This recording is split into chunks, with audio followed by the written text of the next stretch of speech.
bienvenue dans cette nouvelle vidéo food. Aujourd'hui nous allons tester les meilleurs trompe-l'œil de Paris. D'ailleurs j'en profite pour vous remercier pour l'accueil que vous avez fait à ma dernière vidéo où je teste les meilleures adresses des youtubeurs. Vraiment ça m'a fait trop plaisir. Vous êtes beaucoup à l'avoir regardé et à vous être abonné. N'hésitez pas si vous êtes nouveau là sur ma chaîne à vous abonner, ça me fait très plaisir. Et à laisser un petit commentaire, un petit like sous la vidéo, bien évidemment à la fin si vous avez apprécié, je ne vous force à rien. Et voilà, c'est parti.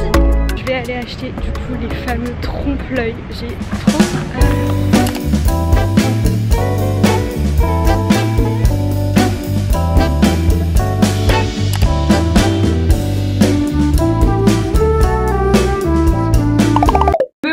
Rentrée de chez Maison Unici, j'ai beaucoup trop hâte de goûter leur pâtisserie. Il fait extrêmement chaud dehors donc j'espère qu'elles n'ont pas fondu.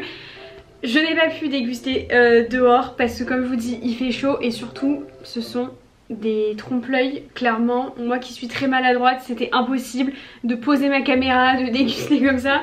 Non, donc nous sommes chez moi confortablement installés et c'est parti, on va déguster. Pour info, j'avais vu sur les réseaux que les pâtisseries étaient aux alentours de 7,50 €. Personnellement, j'en ai eu pour 33 € pour 4 pâtisseries. Donc ça fait à peu près 8,25 € la pâtisserie. Je me demande s'il n'y en a pas une qui est plus chère que les autres. Honnêtement, j'ai pas prêté attention. Pour moi, c'était 7,50 € et quand je suis arrivée à la caisse et qu'elle m'a dit 33, j'étais là en mode ah bon? Mais bon, c'est pas grave, on va déguster ça. J'ai trop hâte. J'avais déjà vu d'autres boulangeries, pâtisseries qui faisaient des trompe-l'œil, mais ceux-là m'ont vraiment donné envie. Et a priori, ce sont les meilleurs trompe-l'œil, donc c'est ce qu'on va voir.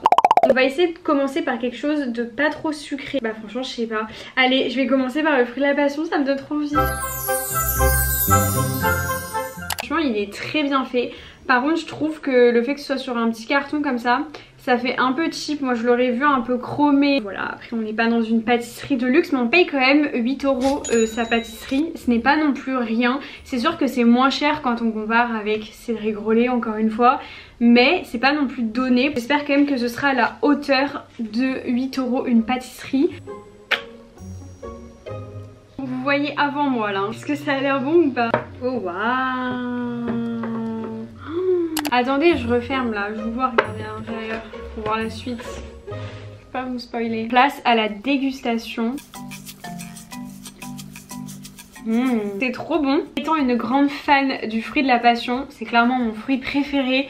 Personnellement, j'adore l'acidité. La petite mousse va vraiment venir équilibrer l'acidité du fruit de la passion, donc c'est vraiment trop bon.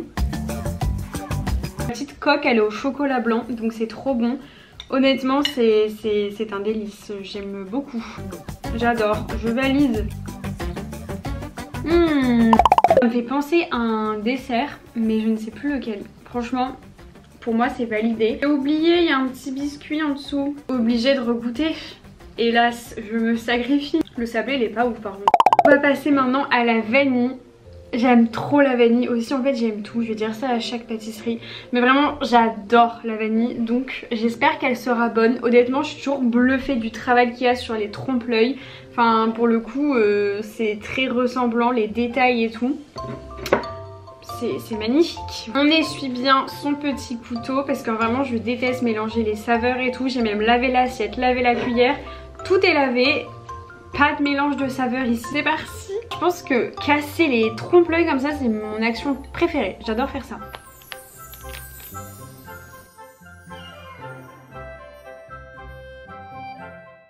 Quand j'ai coupé la vanille j'ai vraiment eu l'odeur. Ça sent trop bon. J'ai beaucoup trop hâte.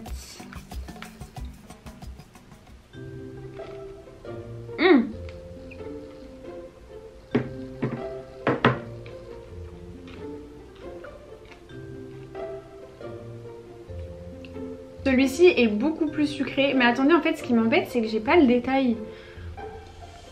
On sent bien le goût de la vanille pour le coup. Je sais pas ce que c'est mais ça a croqué. C'était trop bon. Vraiment je vous montre. Bon comme ça c'est un peu minable. Je sais pas si vous voyez bien à l'intérieur mais il y a un petit croquant qui est trop agréable en bouche. On sent bien la vanille. C'est bon. Ah non moi j'adore. Je suis fan. Alors par contre la mousse quand tu la goûtes toute seule, elle a juste le goût d'une chantilly classique. Mais le tout mélangé c'est vraiment très bon, on sent bien la vanille et le côté un peu croustillant comme s'il y avait des petits grains. Ah j'adore. Le mélange de texture comme ça entre la mousse, le grain. On aime, on valide, vraiment j'aime beaucoup. Par contre voilà c'est beaucoup plus sucré mais écoutez ça va pas m'empêcher de le manger, c'est trop bon. Le centre à l'intérieur, waouh c'est beaucoup de sucre et du coup plus je goûte et moins je sens la vanille, mais au début je sentais quand même la vanille. Donc écoutez, pour moi c'est un 7 sur 10 parce que c'est quand même très bon. Vraiment quand j'ai pris ma première bouchée, j'ai quand même eu une bonne sensation. Par contre ça a exactement l'odeur du Magnum chocolat blanc. On aime beaucoup, on passe à la suivante. Regardez-moi cette belle cacahuète. Vraiment elle est trop belle. Pareil dès que tu coupes là, ça sent bon.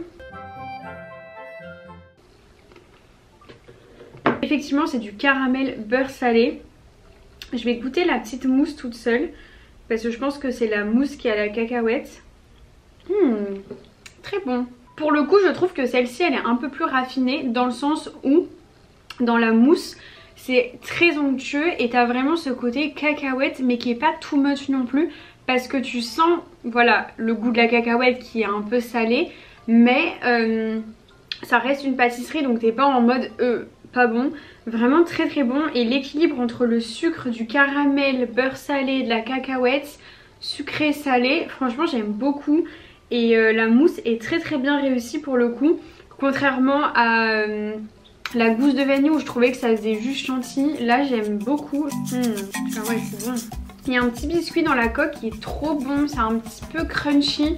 Du coup ça se marie très bien avec la pâtisserie. Ça fait un peu beurre de cacahuète du coup, crunchy. Donc j'aime beaucoup. Ok allez dernière bouchée après j'arrête. J'ai gardé le meilleur pour la fin. Puisque mesdames et messieurs je vous présente la pistache de chez Maison Unissi. Oupsie. A priori c'est le best-seller. La petite pistache, c'est vraiment le trompe-l'œil à acheter là-bas. J'ai eu trop de chance parce que quand je suis arrivée il restait une seule pistache, vraiment une seule, pas deux, et elle était pour moi. Il y avait des gens devant moi, je priais pour qu'ils ne prennent pas la pistache, mais voilà on l'a, donc on va déguster ça.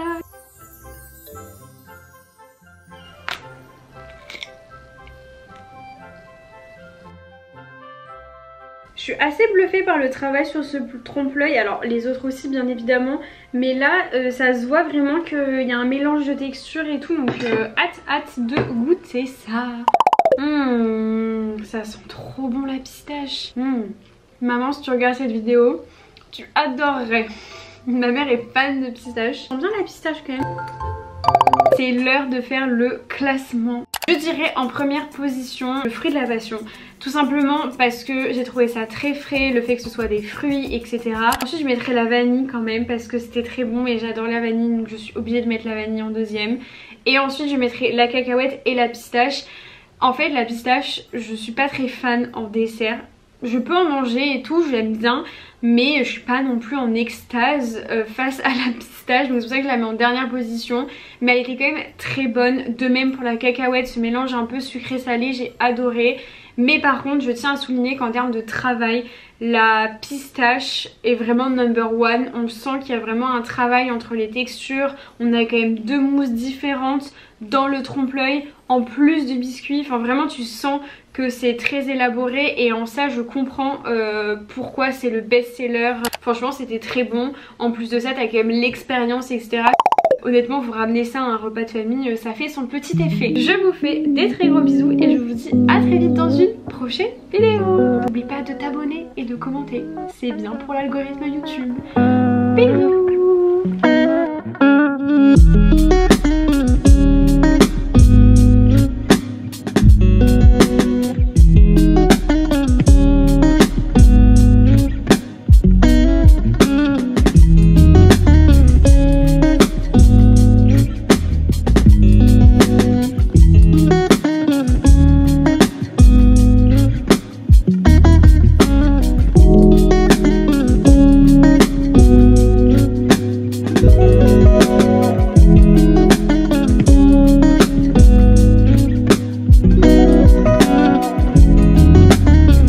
Bye.